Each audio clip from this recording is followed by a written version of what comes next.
고린도전서 15장 20절에서 22절 말씀 같이 읽습니다.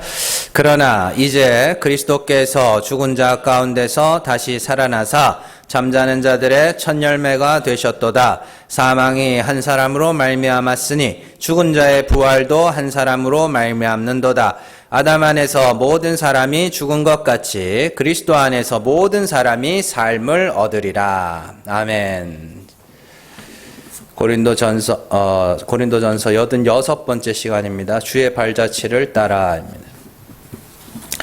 우리의 음식 문화를 한번 좀 관심 있게 지켜보면 생각보다 굉장히 위험한 요소들이 많다는 것을 발견할 수 있습니다. 예를 들어서 보거 같은 것들은 독이 굉장히 많은 생선이죠. 그래서 눈에도 독이 있고 알에도 독이 있고 내장에도 독이 있고 그렇습니다. 그리고 이 독은 사람을 사망에 이르게 할 수 있을 만큼 굉장히 치명적인 독입니다. 그렇다면 우리는 어떻게 보거에 독이 있다는 것을 알게 되었고, 또 먹을 수 있는 부위와 먹을 수 없는 부위는 어떻게 구분할 수 있게 됐을까요? 그렇죠? 또한 버섯의 경우에 먹을 수 있는 버섯과 먹을 수 없는 버섯이 있는데, 이 버섯은 좀 더 특이합니다. 먹을 수 있는 버섯이 먹을 수 없는 버섯보다 훨씬 작습니다. 그러니까 먹으면 탈나는 버섯이 더 많아요. 버섯 종류들 중에 훨씬 많거든요. 근데 그 수많은 버섯들 중에 먹을 수 있는 건 어떻게 가려냈을까요? 그렇죠. 나물 같은 경우에도 마찬가지입니다. 이제 봄 되면 또 이렇게 나물 좋아하시는 분들이 있는데, 그거요, 아무거나 주워 길거리에 난 풀고 아무거나 뜯어먹으면 큰일 나거든요. 예. 그러니까 그건 진짜 막 이렇게 독초들도 많고, 그런데 그건 어떻게 먹게 됐을까요? 자, 그래서 그런 것들이 이렇게 한번 좀 유심히 이렇게 보면은 진짜로 신기합니다. 예. 그러면 어떻게 이렇게 됐느냐? 누군가가 먹고 죽었기 때문에 그래요. 누군가가 먹고 죽었기 때문에 그래요. 그리고 왜 그걸 먹었냐? 배고파서요. 그래서 기근이 한번 지나가고 나면 이 먹을 수 있는 음식들이 많이 생긴다 그러죠.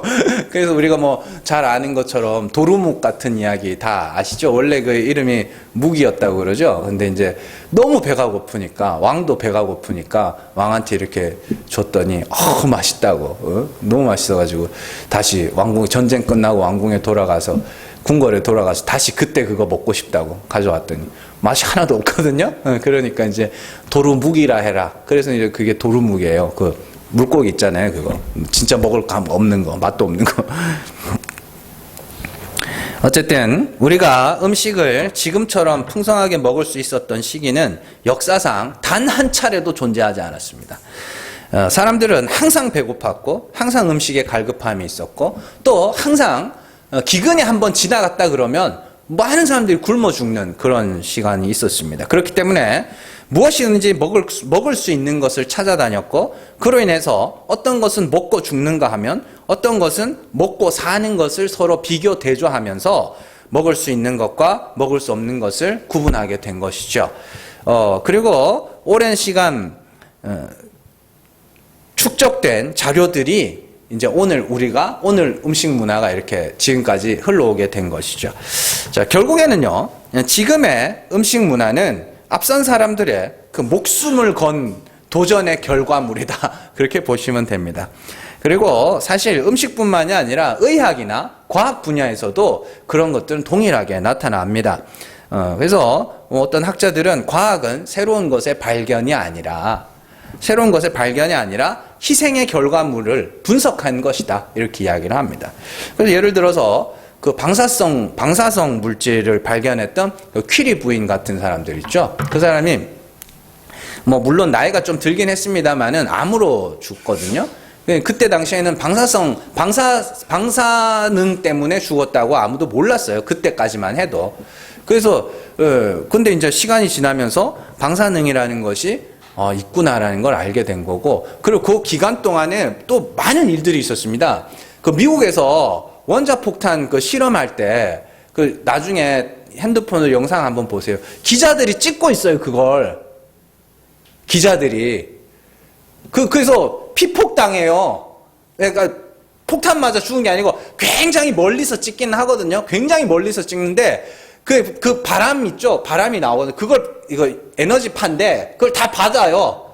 그리고는 그 자리에서는 멀쩡하죠. 근데 다 가가지고 진짜 원인도 모르게 죽어요. 그 기자들이 다. 그리고 심지어 미국에서 원자력 발전 원리를 장난감처럼 만들어가지고, 그 애들이 방사능 장난감도 있었어요. 이렇게 막 원자력 발전 원리를 알라고, 그래서 막 진짜 방사성 원소들 있잖아요. 방사능 있는 원소들. 그런 거 갖고 장난감도 만들고 팔고 그래서. 그때는 방사능이라는 게 존재하는지 몰랐으니까. 근데 이게 뭐예요? 다 막 자꾸 방사능 쬐다 보니까 어떻게 해요? 죽는 거예요. 암 걸려서 죽고 계속 죽는 거예요. 왜 죽지? 하고 봤더니, 방사능이라는 게 있어서 저렇게 되는구나라고 해서 사람들이, 거기서 그때부터 이제 방사능, 이렇게 차단, 이런 거. 그래서 몇 해 전에, 라돈인가? 그게 방사능 중에 하나거든요. 그게. 그래서 그건 좀, 제가 볼 때는 좀 과했어. 자, 어쨌든. 그렇고, 코로나 같은 것들도 마찬가지였습니다. 사람들이 코로나를 두려워했던 이유, 무서워했던 이유가 단순하게 많이 죽기 때문은 아니었습니다. 사실 독감 때문에 죽는 게 더 많거든요. 근데 많이 죽어서 무서운 게 아니라 자료가 없었어요. 의사들이 그냥 공통적으로 하는 말이 코로나라는 거에 대한 자료가 없는 거예요. 그러니까 그런데 시간이 지나면서 확진자, 사망자, 그리고 이제 또 완치된 사람들 있잖아요. 그런 자료들이 쫙 축적이 되면서 요건 요렇게 대응해야 되는구나라고 그렇게 하게 된 것이죠. 그래서 이런 관점에서 보면 우리가 지금 누리고 있는 대부분의 것들은 사실상 앞선 사람들의 희생 위에 세워진 것들이다. 이렇게 봐도 무방합니다. 그런데 인류가 풀지 못한 하나의 숙제가 있는데 그게 바로 뭐냐면 하나님의 심판에 관한 겁니다. 심판에 관한 것. 인류가 풀지 못해. 왜냐하면 자료가 하나도 없어요. 축적된 자료라는 게 하나도. 왜냐하면 죽고 무덤에 가면 뭐예요? 끝이잖아요. 그러면은 그 다음은 누가 살아 돌아와서 이야기를 해주면은 좀 알겠는데 그거 없어요. 자료가 하나도 없어요. 그러나 우리에게 심판에 대한 자료를 주신 분이 있는데 그분이 바로 예수님이에요.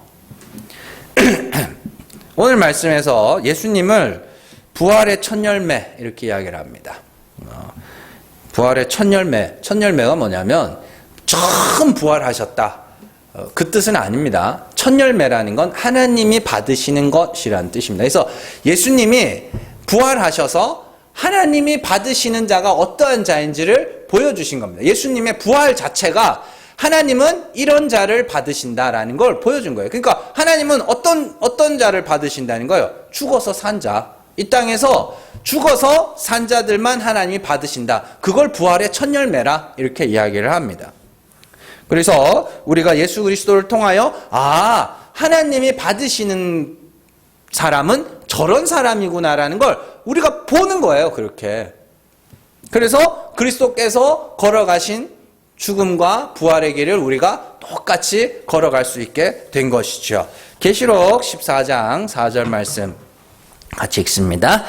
이 사람들은 여자와 더불어 더럽히지 아니하고 순결한 자라 어린 양이 어디로 인도하든지 따라가는 자며 사람 가운데에서 속량함을 받아 처음 익은 열매로 하나님과 어린 양에게 속한 자들이니. 아멘. 여기서 성도들을 뭐라 그래요? 처음 익은 열매라고 그러죠. 하나님이 받으실 만한 자. 그런데 잘 보시면 여자와 더불어 더럽히지 않았다 그럽니다. 이 여자가 누구예요? 바벨론입니다. 음녀 바벨론. 음녀 바벨론입니다. 그러니까 진짜 어떤 눈, 코, 입 달린 그런 여자가 아니라 바벨론이에요. 음녀 바벨론. 그래서 음녀 바벨론과 더불어 더럽힌다는 것은 음녀 바벨론이 뭐예요? 스스로 하늘에 올라 우리 이름을 내자. 그게 음녀잖아요. 그게 그렇게 그 바벨론적 신앙, 율법주의적 신앙, 그렇게 내가 영생에 이르러야지, 내가 하늘에 올라 내 이름을 내야지, 이렇게 되면 그게 더럽히는 거예요. 여자와 더불어 더럽히는 거라고요. 그런데 성도는 그렇게 하지 않아. 순결한 자야. 그러면 순결한 게 뭐냐? 첫 번째가 그 뒤에 나오죠. 어린 양이 어디로 인도하든지 따라가는 자. 어린 양이, 계시록에서는 어린 양을 목자라고 이야기를 합니다. 그러니까 어린 양인데 목자예요. 이게 뭐냐면 어린 양이 먼저 그 길을 간 거예요. 가서 그 다음에 뭐 하는 거예요? 다른 양들을 끌고 가는 거예요. 그 길을, 자기가 간 길을. 자, 그래서 예수님이 그럼 우리 어디로 끌고 가요? 십자가로. 십자가로 끌고 가요. 거기서 죽으면 하나님이 살린다. 내가 갔잖아. 내가 한번 갔잖아. 그러니까 너희는 내가 인도하는 대로 오면 돼. 그게 첫 번째 나오는 순결한 자. 그들을 순결한 자라 그래요.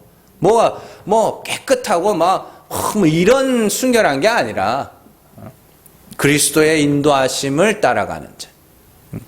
두 번째가 사람 가운데 속량함을 받아 처음 익은 열매로 하나님과 어린 양에게 속한 자입니다. 그들이 순결한 자죠. 사람 가운데서 속량함을 받았다는 건 오늘 말씀해 보면 아담의 후손들 다 죽었다 그러죠.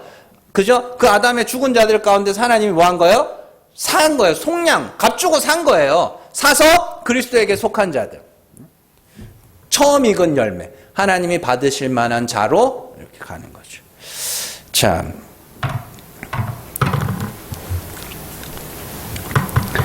그러니까 결국에는 예수 그리스도가 부활의 첫 열매다. 그거는 예수님이 처음 죽은 자 가운데 살아났다는 이야기가 아니라 그렇게 죽어서 살아나야 하나님이 받으실 만한 자가 된다는 것을 예수님이 보여주신 거잖아요. 그걸 부활의 첫 열매라고 이야기를 합니다. 그래서 우리가 하나님이 받으시는 만한 열매가 저거구나를 알게 된 자들이 뭐 하게 돼요? 나도 그리스도와 같은 죽음을 죽고 하나님의 다시 살리심을 소망하게 되죠. 그래서 성도들을 보고도 뭐라 부르냐면 부활의 첫 열매라고 불러요.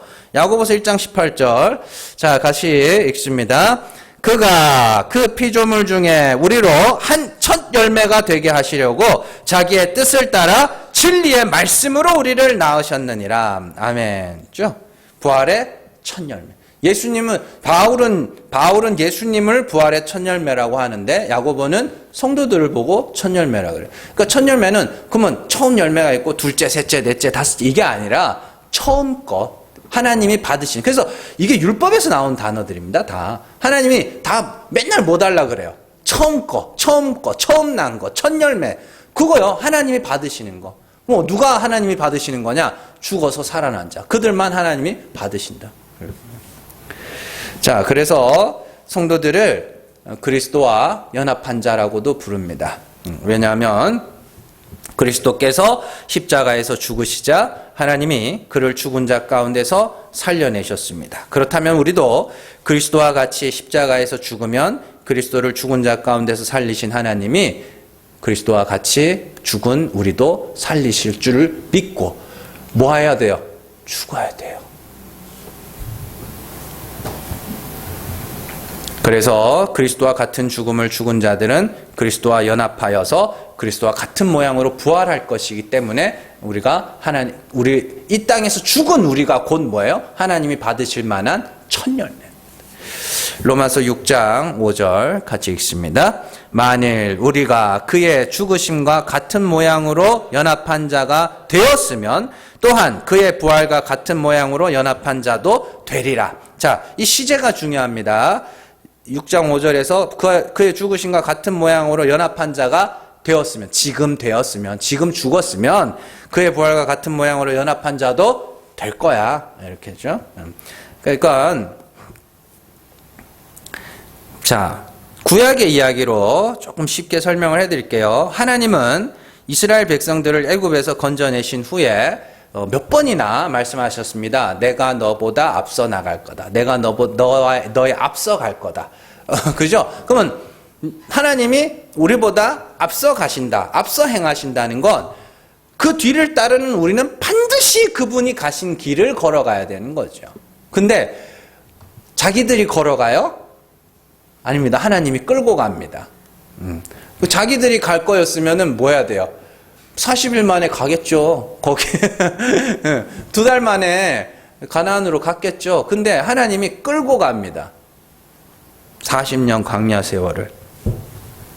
그러니까 그렇게 하나님에 의하여 이끌려가는 그 삶을 그냥 그리스도의 연합의 상태라고 생각하면 됩니다. 뭐 비슷한 얘기는 합니다. 이게 이 부부들이 그러니까 사실은 좀 그래요. 그러니까 나이가 들어도 그렇고요. 나이가 젊어서도 그런데 꼭 보면은 걸음걸이가 달라요. 속도가. 그래서 젊을 때는 남편이 막 가다가 나이가 들어서는 아내가 막 가기도 하고요. 또 그 반대의 경우가 될 수도 있습니다. 그래서 보통은 이제 젊을 때는 보통 남자들이 빨리 갑니다. 보통은. 그러다가 이제 나이가 들면은 이 여성분들이 그래도 남자들보다 건강 관리를 많이 하거든요. 대부분, 다는 아닙니다. 대부분의 남성들은 건강 관리를 잘 안 해요. 그러다 보니까 이제 나이가 들면 골병도 먼저 들고 막 그러다 보니까 아내가 막 앞서가고 남편은 뒤에서 따라가고 그런 경우들을 볼 수 있는데, 근데 그 걸음걸이 속도 다를 때 그 맞추는 제일 좋은 방법이 뭔지 아세요? 네? 제일 좋은 방법이 뭐냐면 손잡고 가는 겁니다. 여러분들 진짜로요.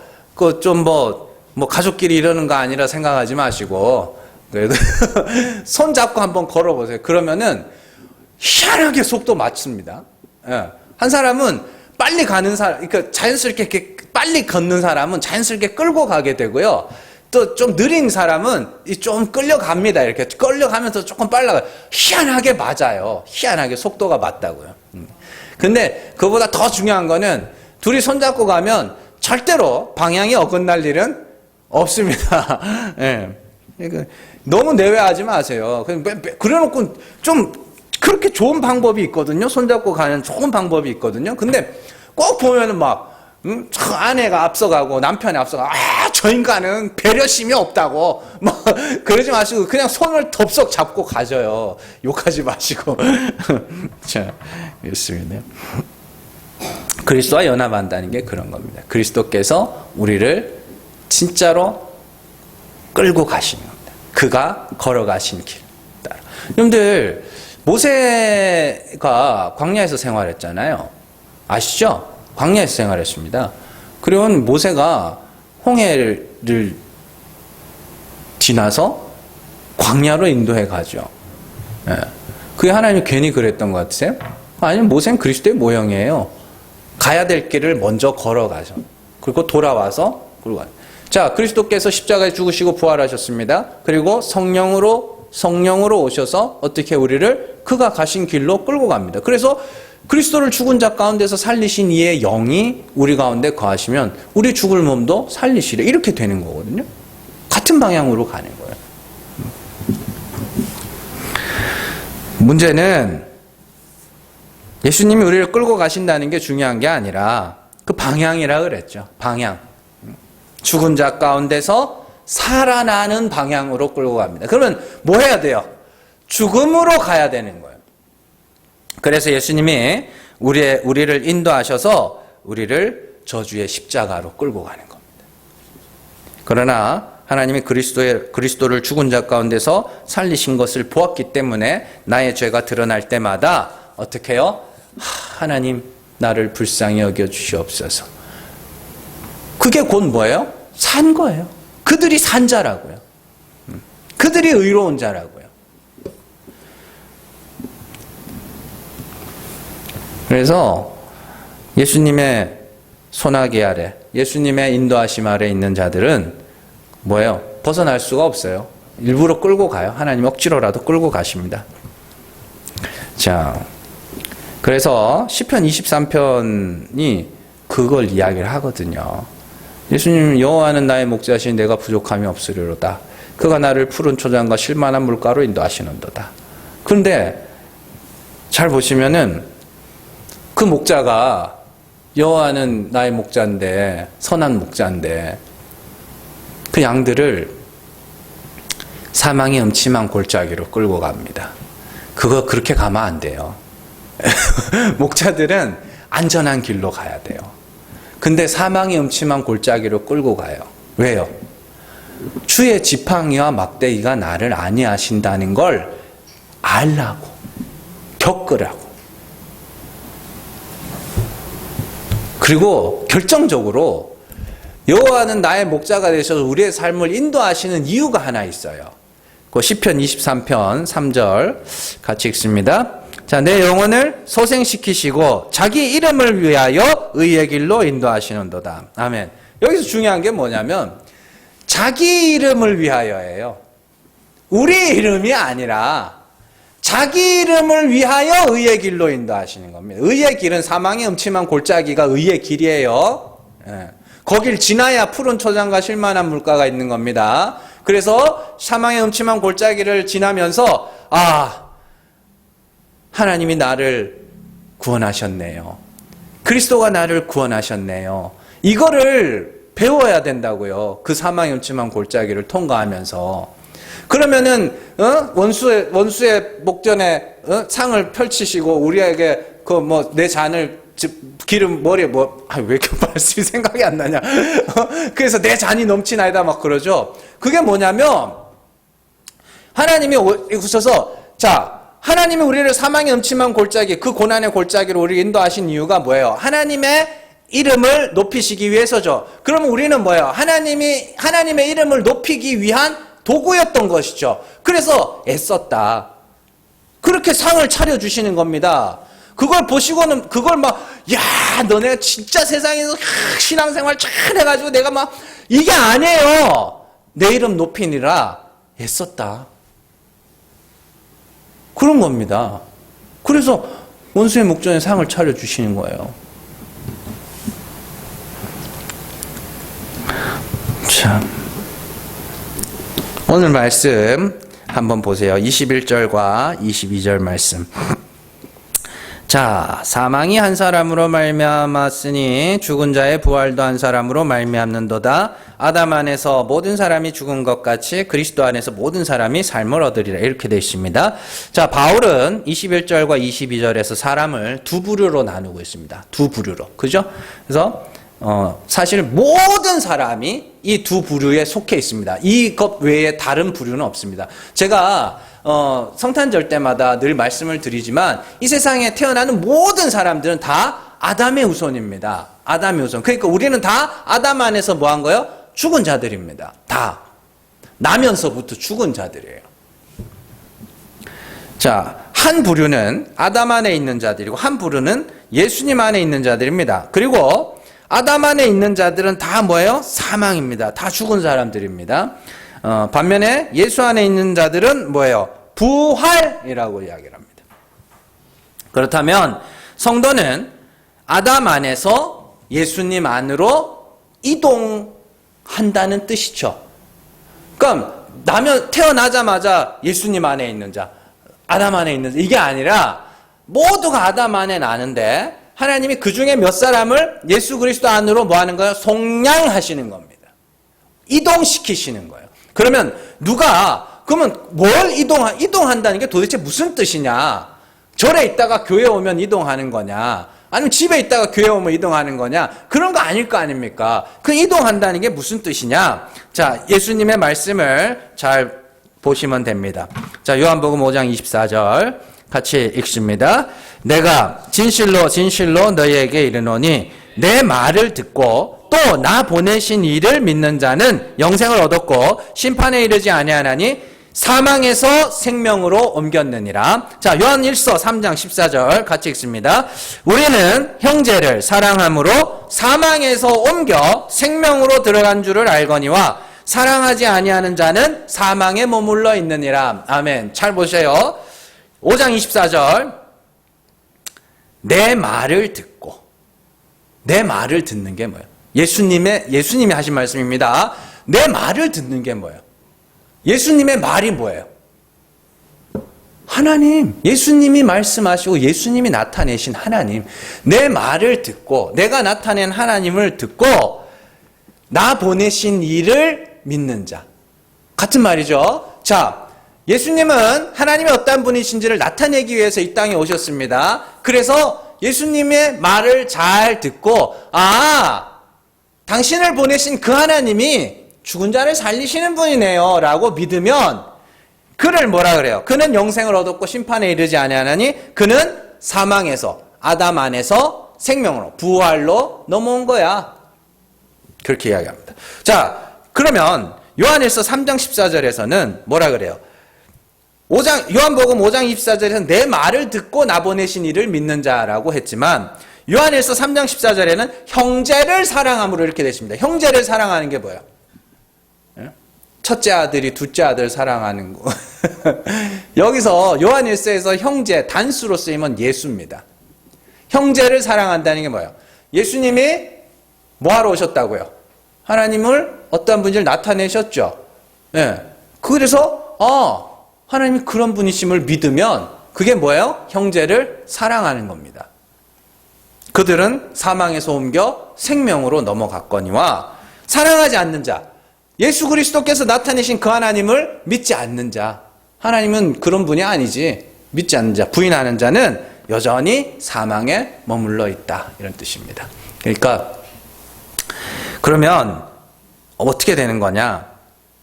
생명의 상태는 참 하나님을 믿는 자들, 참 하나님을 듣고 믿는 자들. 거기서 끝이 아닙니다.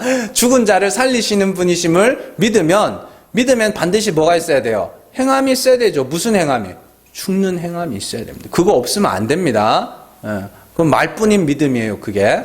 그러나 안 믿어. 하나님 그런 분 아니지. 하나님은 스스로 돕는 자를 돕는 분이지. 스스로 돕는 자를 돕는다는 게 무슨 뜻인지 아세요? 내가 열심히 하면 하나님이 거기서 그래 해주는, 그게 율법의 하나님이에요, 그게. 근데 미국 교회는 거의 70%, 80%가 그걸 성경에 있는 말인 줄 안다니까요. 그건 성경에 반하는 건데, 완전히. 자, 그래서 참 하나님을, 그리스도께서 나타낸 참 하나님을 믿는 자가 생명, 그게 그리스도 안에 있는 자. 그리고 하나님을 모르는 자, 오해하고 있는 자, 알지 못하는 자, 없다고 하는 자, 이들이 다 뭐예요? 사망, 아담 안에 있는 자. 그러면 그냥 어렵게 생각할 거 없습니다. 쉽게 설명해 드릴게요. 자, 요한복음 1장에 보면 생명, 태초에 말씀이 계시니라, 이 말씀이 곧 하나님이라 하시고 그 안에 뭐 있었다 그래요? 생명이 있었다 그래요. 그 생명이 하나님입니다. 자, 참 하나님이에요. 아무 사람들이 상상하는 그 하나님 말고 참 하나님. 그래서 그 하나님을 내가 믿어요. 그러면 그게 생명이에요. 근데 택하신 자 외에는 어떻게 해요? 그걸 아는 자가 없어요. 그러면 사망입니다. 근데 사람들이 이제 진리를 모르고 이렇게 신앙생활 한 지 얼마 안 되는 사람들이 그런 말을 합니다. 하나님은 왜 천국과 지옥을 만들어서 어떤 사람은 지옥 보내고 어떤 사람은 천국 가고 그러냐고. 그거는요, 그 말 자체는 인간이 딱 중립에 있는데 하나님이 어떤 사람은 이쪽 보내고 어떤 사람은 이쪽 보낸다고 생각을 하는 거예요. 아닙니다. 지옥 백성으로 나는 거예요. 나면서부터. 그리고 그 중에서 며칠 이쪽으로 보내시는 겁니다. 그리고 지옥 백성을 난다니까 그냥 막 이상한 상상하지 마세요. 사람이 가만 놔두면 지옥으로 가요.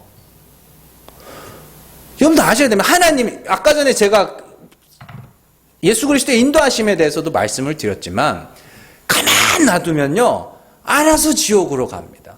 불나방처럼 가만 놔두면 알아서 지옥으로 가요. 근데 그 중에 며칠 어떻게 해요? 데려다 옮기시는 겁니다. 그들에게 생명을 주셔서 하나님이 어떠한 분인지를 알게 하심으로 그들을 사망에서 생명으로 옮기시는 거예요. 자, 사도 바울도 성도의 이동에 대해서 설명한 곳이 있습니다. 로마서 6장 10절에서 11절 같이 읽습니다.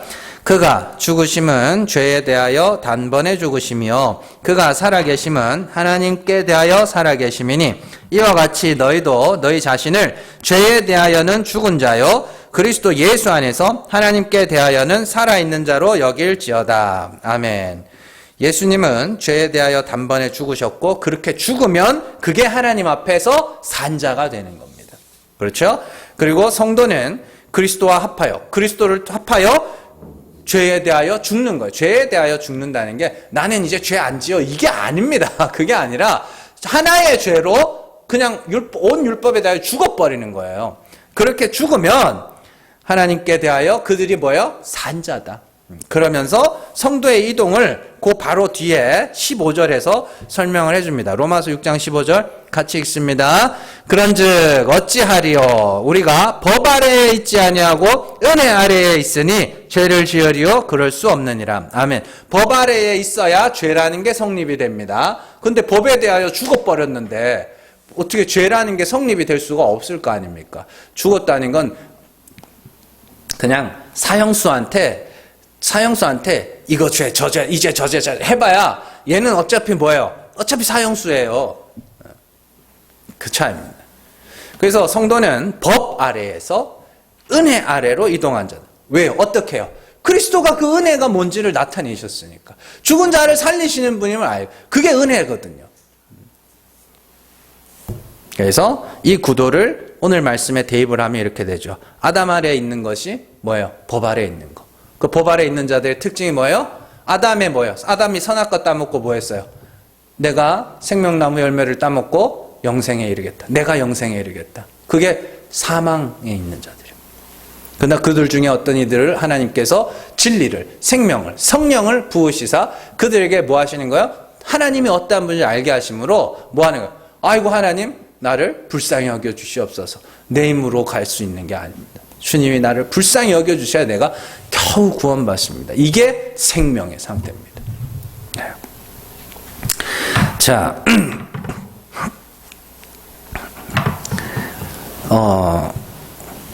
제가 참 오늘날에 이렇게 기독교를 보면서 참 많이 걱정이 돼요. 뭐 물론 제가 걱정한다고 그 사람들이 노선이 달라질 것 같지는 않지만 한번 이제 이렇게 유튜브를 틀면 알고리즘이라는 게 이렇게 뜨잖아요. 그 알고리즘에 뭐가 떴냐면 믿음은 있는데 인격이 안 좋은 사람에 대해서 뭐 그런 주제의 설교였어요. 설교 내용. 그래서 이제 그냥 한 설교 제목 들어봤어요. 설교를 봤더니 뭐냐면 인격이 안 좋으면 그게 그냥 종교 행위래요. 인격이 나쁘면 올바른 믿음이 아니래요. 그래서 미쳤나? 근데 댓글이 더 웃겨요. 이게 진리래. 이게 진리래. 이게. 그래서 제가 댓글을 웬만하면 안 쓸라 그러다가 쓸까 말까 하다가 안 썼어요. 어쨌든 안 썼는데 자, 여러분들 진짜 그렇게 생각하세요? 정말로 인격이 우리의 믿음을 대변한다고 생각하세요? 에? 아니 그러면 그 사람의 논리는 인격이 나쁘면 천국 못 가는 게 되는 거거든요. 그거는 여러분들 아닙니다. 여러분들 진짜 그거는 적그리스도의 형이에요. 정말로요. 인격이 좋으면 내가 좋은 거지. 그래 내 주변의 사람이 좋은 거죠. 그렇잖아요. 아니 부모의 인격이 훌륭하면 자녀가 잘 큽니다. 훌륭하게 잘 큽니다. 또 내 인격이 좋으면 우리 집사람이 편하고 행복해지고 뭐 이런 거지. 그거 아니라니까요. 근데 전부 뭐 인격이래. 전부 인격이 어쩌고 인성이 어쩌고 저쩌고. 그냥 고난만 하나 툭 던져지면 금방 바닥날 거 그거. 예? 그 몸 한번 아파봐요. 그 인격 금방 바닥나지. 한 3일만 굶겨봐요.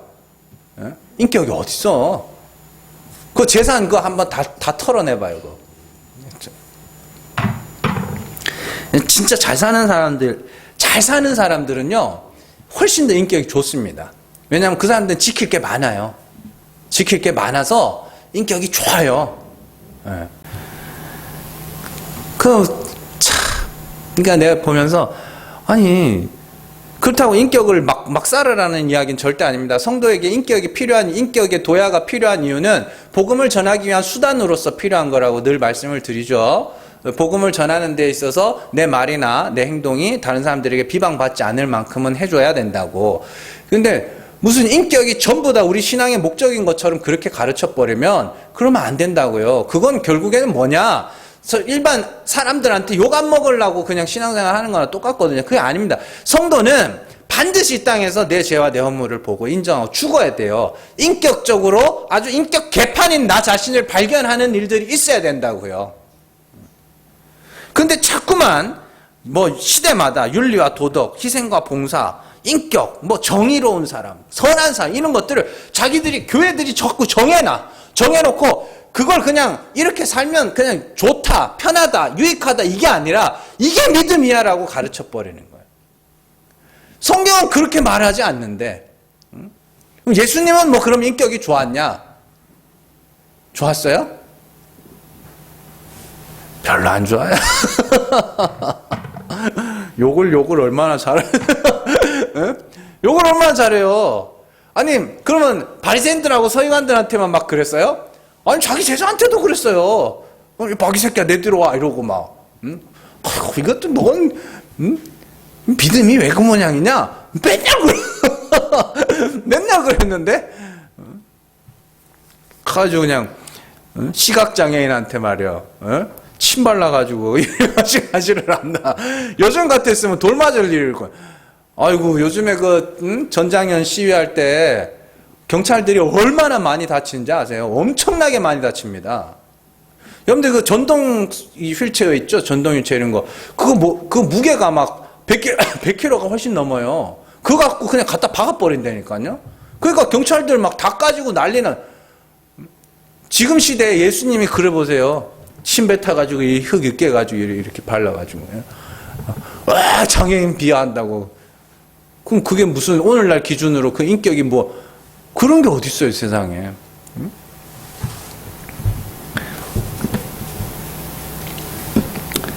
하나님을 알지 못해서 그렇습니다. 하나님을 몰라서. 하나님을 모르니까 자꾸만 나에게서 어떤 것들을 찾으려고 그래요. 내게서 어떤 구원의 믿음의 증거 이런 것들을 자꾸만 내게서 찾으려고 그래요. 그런데 내가 찾을 수 있는 건, 내가 내 안에서 찾을 수 있는 건 내 죄밖에 없습니다. 내 허물밖에 없습니다. 그래서 하나님, 난 진짜 하나님이 불쌍히 여겨주셔야 구원받을 수 있는 자입니다. 이게 여러분들이 믿음이 있다는 증거예요. 정말로 여러분들 거듭난 증거? 그게 거듭난 증거예요. 그게 거듭난 증거라고요. 거듭나려면 뭐 해야 돼요? 죽어야 거듭날 거 아닙니까? 중생, 죽어야 첫째 부활, 죽어야 부활할 거 아닙니까? 근데 죽음이 없이 어떻게 거듭나냐고요. 그러면 내가 부활했다는 가장 확실한 증거가 뭐냐? 난 한 번 죽었던 사람이야. 그것만큼 확실한 증거가 어디 있어요? 변화된 삶? 아니요. 병 한 번 걸려도 큰 병 앓이 한 번 하고 나면 사람이 변합니다. 보는 게 달라져요. 관심사가 달라진다고요.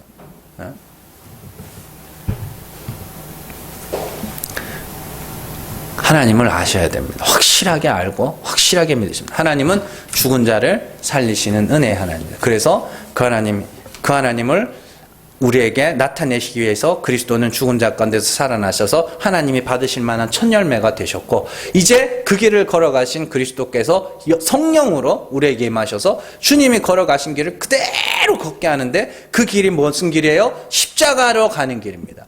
자기 십자가가 뭐예요? 내 죄와 내 허물을 통하여 하나님 이건 정말 저주받아 죽어야 될 죄인입니다.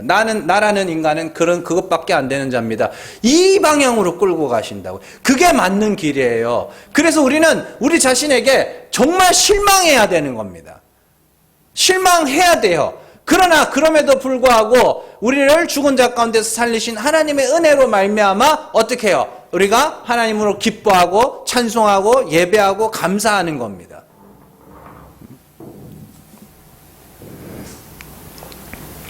그래서 우리가 진짜 열려야 하는 눈이 뭐냐? 첫 번째는 말씀을 보는 눈이 열려야죠. 말씀을 보는 눈이 어떻게 열려야 돼요?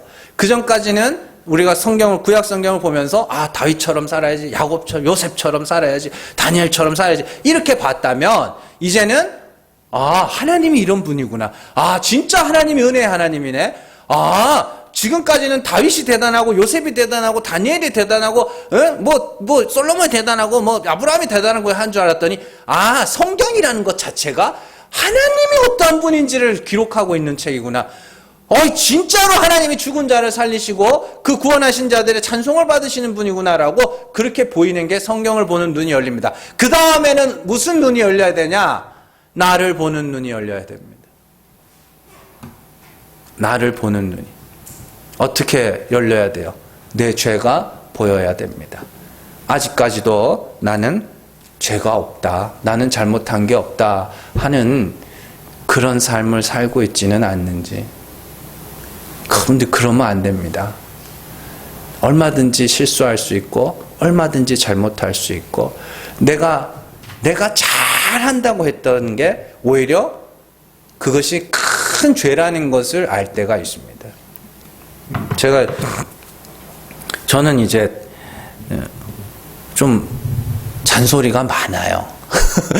남자치고 잔소리가 굉장히 많은 편입니다. 그래서 얼마 안 됐어요. 그저껜가? 어제는 어제 목요일이었구나. 어젠가? 화요일인가? 하여튼, 네.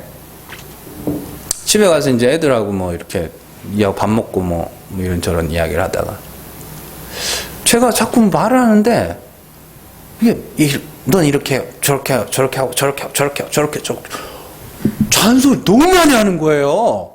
그래서 제가 아무한테 부끄러워서 안 그러네. 입을 뚝 다물었어요. 일단 속으로 잔소리 너무 많이 한다. 잔소리 너무 많이 한다. 그래서 말을 안 했어요. 그리고는 짐 싸서 교회 왔어요. 근데 그 딴에는 잘 되라고 하는 소리인데 그게 아닙니다. 가만히 생각을 해보니까 그냥 나 편하자고 하는 소리였어요. 나 편하자고. 애들이 그런 것들. 그래서 그런 것들 보면서 참 내가 참 몹쓸 짓을 많이 했구나. 또 한 번 깨닫는 거죠. 근데 내가 하는 일이 다 옳다고 생각하지 마세요. 다 옳다고 여러분들 정말로 나를 본다는 건 다른 이들에 대한 시선을 나로 옮긴다는 의미입니다. 나를 보셔야 돼요. 그 눈이 열리셔야 돼요. 여러분들 우리가 기도해야 될 건 그겁니다. 하나님 저 사람 바꿔주세요가 아니에요. 그게 아니라 하나님 내가 혹시나 잘못하고 있는데 잘하고 있다고 생각하는 건 아닌지 그런 것들을 우리가 한번 진짜로 기도를 하면서 하나님 내가 진짜 잘못하는 게 있다면 보게 해달라고.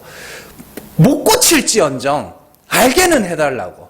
그러면 적어도 빈도는 줄어들 거 아닙니까? 제가 잔소리 너무 많이 한다고 해가지고 그 다음부터 안 하겠어요? 또 하지. 근데 좀 줄지는 않겠어요? 네.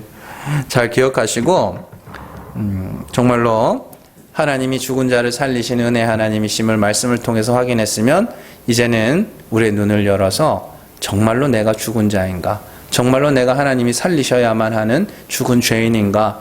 그것을 확인하세요. 그리고 나서 맞습니다. 하나님. 내가 하나님이 불쌍히 여겨주시지 않으면 나는 구원에 이를 수 없는 자가 맞습니다. 주여 나를 불쌍히 여겨 주시옵소서.